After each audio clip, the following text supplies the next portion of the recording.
What's up, you guys? Joseph here. The Tesla semis are real, they're here, and they're getting delivered in just a few weeks. It has been a long time coming for these Tesla semis that were supposed to be here in 2019. Now, just like any Tesla product, these semis had massive delays and even had some people concerned whether these things were going to come out or not at all. Now, despite all the setbacks and delays that Tesla's had with the semi, we were just weeks away from PepsiCo taking delivery of 15 Tesla semis at their Frito-Lay factory in Modesto, California. Now, Pepsi has put an order with Tesla for 100 semis.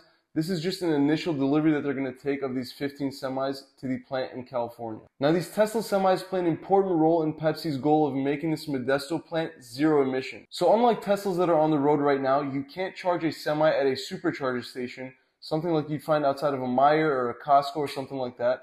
These semis actually require what's called a mega charger, and this Frito-Lay plant in Modesto, California actually has 4 of them already installed. So once Pepsi takes delivery of these 15 semis, they're going to be absolutely plug and play for them with these mega chargers that they already have pre-installed at this Modesto plant in California. Now, some impressive specs of the Tesla semi: they have a 500-mile range battery and can charge 70% of that battery's capacity in just 30 minutes. These Tesla semis can go 0 to 60 in 20 seconds, fully maxed out at 82,000 pounds gross weight, which is completely mind-blowing. That's about 3 times as fast as a traditional semi. Being a Tesla, in the future, they will have the option to be fully autonomous, and just think about the implications that will have in the trucking world.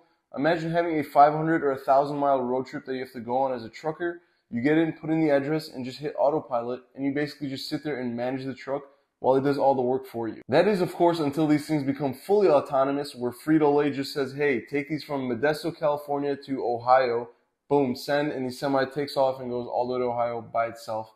Imagine that. Now, what we do know is a limited supply of these Tesla semis have been made in a special plant outside of Giga, Nevada. Now, although these semis were made in Nevada, most likely in the future and moving forward, Tesla is going to be making and producing these semis in Giga, Texas, where they have more space.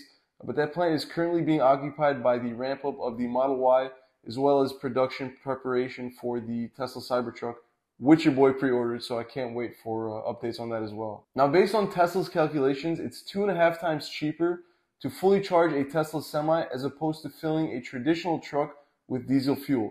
That is absolutely mind-blowing. And again, according to Tesla, in about 3 years, that's over a $200,000 savings per truck for these companies. Now, think about this on a large scale. If a company's got 100 trucks that they could each save $200,000 on per 3 years, think about how much money they'd be saving in switching to Teslas. Not only is it better for the environment, it's much better for their pockets, as well as eventually being fully autonomous, takes out the position of the driver. These companies will be saving a ton of money. So let me know in the comment section down below, what do you guys think about the Tesla semis? Have you guys seen any driving on the road? Also, what do you guys think the trucking landscape is going to look like in the next 5 to 10 years? I'm curious to know. Let me know in the comment section down below. But that's all I have for you guys in today's video. If you guys enjoyed this video, please go ahead and smash that thumbs up button. And if you haven't already subscribed, make sure you do. I'll see you guys in the next video.